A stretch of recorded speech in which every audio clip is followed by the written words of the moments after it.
ஆனா உலகத்தை பொறுத்த வரைக்கும் நான் ஒன்று சொல்றேன், கணவன் மனைவி அப்படிங்கிற ஒரு உறவு ஒரு ஆழமான ஒரு உறவா இருக்குது.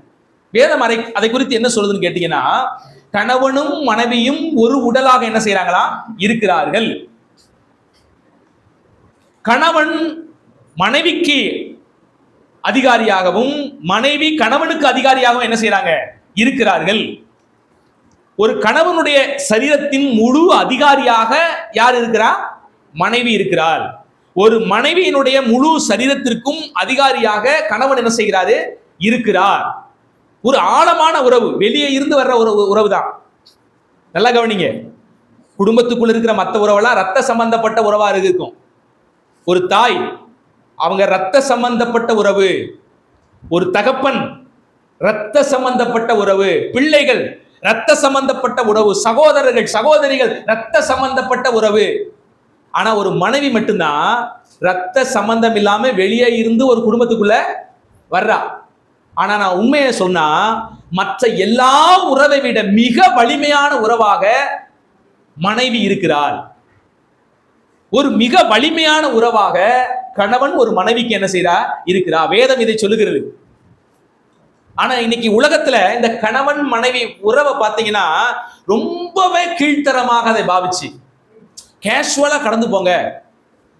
வட மாநிலத்தை கூட ஒரு கோர்ட்ல இப்படி ஒன்று சொன்னாங்க, மனைவியானவள் இல்லீகல் கான்டாக்ட்ல போறது அவளுடைய சொந்த விருப்பம், அவளுக்கு அது உரிமை உண்டு அப்படின்னு ஒரு சட்டம் போட்டான்.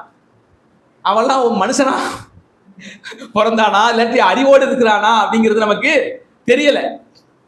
ஏன் அப்படின்னா இயற்கையாகவே கணவனும் மனைவிக்குள்ளும் இருக்கிற உறவு ஒரு ஆழமான ஈர்ப்பு கொண்ட உறவு. ஒரு கணவன் ஒரு மனைவியை எந்த ரீதியிலும் விட்டுக் கொடுக்க மாட்டான். ஒரு மனைவியும் தன் கணவனை எந்த ரீதியிலும் என்ன செய்ய மாட்டான், விட்டுக் கொடுக்க மாட்டான். தனக்கே ஒரு வேதமும் அதை கற்பிக்கிறது. வேதம் மட்டும் கற்பிக்கல, நம்முடைய உணர்வுகளில் இருந்து சிந்திக்கும் போது மிக ஆழமான ஒரு உறவு என்னது? கணவன் மனைவி உறவு. ஆனா இன்னைக்கு அசால்ட்டாக பேசுறாங்க, அதெல்லாம் சாதாரணங்க, விட்டு பிரிஞ்சு போறதா ரொம்ப சாதாரணங்க நினைக்கிறான். இந்த உலகத்துல ஒரு மனைவி பிரிஞ்சு போனதை தாங்க முடியாம மரிச்சு போன எத்தனை கணவர் இருக்காங்க தெரியுமா? தன் கணவன் பிரிந்து போனதை தாங்க முடியாம மரிச்சு போன எத்தனை மனைவிகள் இருக்கிறாங்க தெரியுமா? இதெல்லாம் ஒரு ஆழமான உறவுங்க. இதெல்லாம் சொல்லி முடியாத ஒரு காரியம். இதெல்லாம் அந்த அளவுக்கு ஒரு கணவன் மனைவிங்கிற உறவு ஒரு ஆழமான உறவு. ஆனா இன்னைக்கு இந்த மனுக்குள்ள அதை புரிஞ்சுக்கிறது இல்லை. அதை ரொம்ப கேஷுவலா எடுத்துட்டு போறது. போங்க, அதெல்லாம் அவங்க விருப்பம், எப்படி வேணாலும் வாழ்ந்துக்கலாம். அதை மெச்சூரிட்டியா எடுத்துக்கணுமா கணவன். எப்படி பேசுது இன்னைக்கு இந்த உலகம் கேட்டீங்கன்னா, ஒருவேளை மனைவி அப்படி தவறான உறவுல போனா எப்படி எடுத்துக்கணுமா? மெச்சூரிட்டியா எடுத்துக்கணும். கணவன் ஒருவேளை அப்படி போனா, தவறான பழக்கத்துல போனா எப்படி எடுத்துக்கணுமா? ரொம்ப மெச்சூரிட்டியா எடுத்துக்கணுமா? எது மெச்சூரிட்டி? இது மெச்சூரிட்டியா? இது அசிங்கம். உலகம் பார்த்தீங்கன்னா இன்னைக்கு அவலட்சணத்தை எல்லாம் மெச்சூரிட்டின்னு பேசுது. எதெல்லாம் கேவலமானதோ, எதெல்லாம் அருவருப்பானதோ அது எப்படி பேசுது? மெச்சூரிட்டி. ஒரு பெண் சிறந்த ஆடைகளை அணிய வேண்டும், ஒழுக்கமுள்ள ஆடைகளை அணிய வேண்டும் என்பதுதான் சிறப்பு. புரியுதுங்களா? அதே மாதிரி ஒரு ஆணும் ஒரு பெண்ணை எப்படி கண்ணியமாக பார்க்க வேண்டும், தன் மனைவியை தாண்டி மற்ற பெண்களை எப்படி பார்க்க வேண்டும் என்கிற உறவு ஆணுக்கு வேண்டும். அது உண்மை. ஆனா இன்னைக்கு என்னவா பேசுது உலகம்? பெண் என்ன மாதிரி வேணாலும் அவலட்சணமா உடை அணிந்துட்டு வருவா, ஆனா ஆண் எப்படி பார்க்கணுமா? அதுதான் மெச்சூரிட்டியா? இது என்னடா இது மெச்சூரிட்டி? கொலை செய்யக்கூடாதுன்னா கொலை செய்யக்கூடாது, கொலை செஞ்சாலும் கூட அது மெச்சூரிட்டியா பார்க்கணும்னு சொன்னது எப்படி இருக்கும்? பார்க்கலாம்ல. அவருடைய விருப்பங்க அது. கொலை செய்யறதுங்கிறது அவருக்கு என்ன தோணுது, அது அவருடைய ஹியூமன் நேச்சுரலா இருக்குது. அவரு கத்தி எடுத்து குத்தணும்னே ஆசைப்படுறாரு. அப்ப குத்து வாங்கிட்டு மெச்சூரிட்டி எடுத்து போக வேண்டியதானே? புரியுதுங்களா? அப்ப நல்லா கவனிங்க. இன்னைக்கு அருவருப்பான விஷயங்கள், பாவமான விஷயங்கள்லாம் இன்னைக்கு மெச்சூரிட்டின்னு பேசுது. இன்னைக்கு அது அப்படியே மெச்சூரிட்டியா கடந்து போகணுமா?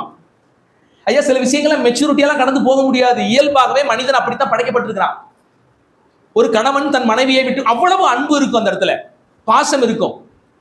தன் பிள்ளைகளிடத்துல எந்த அளவு பாசம் இருக்குதோ, தன் பெற்றோரிடத்துல எந்த அளவு, அதை விட இன்னும் தீவிரமாக தன் மனைவியின் இடத்திலும் தன் கணவனிடத்திலும் உறவும் அந்த அன்பும் என்ன செய்யும்? ஒரு மனிதனுக்கு இயல்பாகவே இருக்கும். ஒரு பிள்ளைய நீங்க கஷ்டப்பட்டு 10 மாசம் பெற்று பாராட்டி சீராட்டி வளர்த்துக்கிறீங்க ஒரு பிள்ளைய. ஐயா மூர்த்தி ஐயாவே வைப்போம் செக்கில். ஒரே ஒரு பையன் ஷாம் தானே, அதுவும் பார்த்தீங்கன்னா ரொம்ப ஜெபம் பண்ணி ஆண்டு கிருபையா அவருக்கு என்ன செஞ்சிருக்காரு, ஆமா ஷாம் அப்படிங்கிற ஒரு பையனை கொடுத்துருக்காரு. ஷாமுக்கு எத்தனை வயசு? ஷாமுக்கு எத்தனை வயசுங்கய்யா?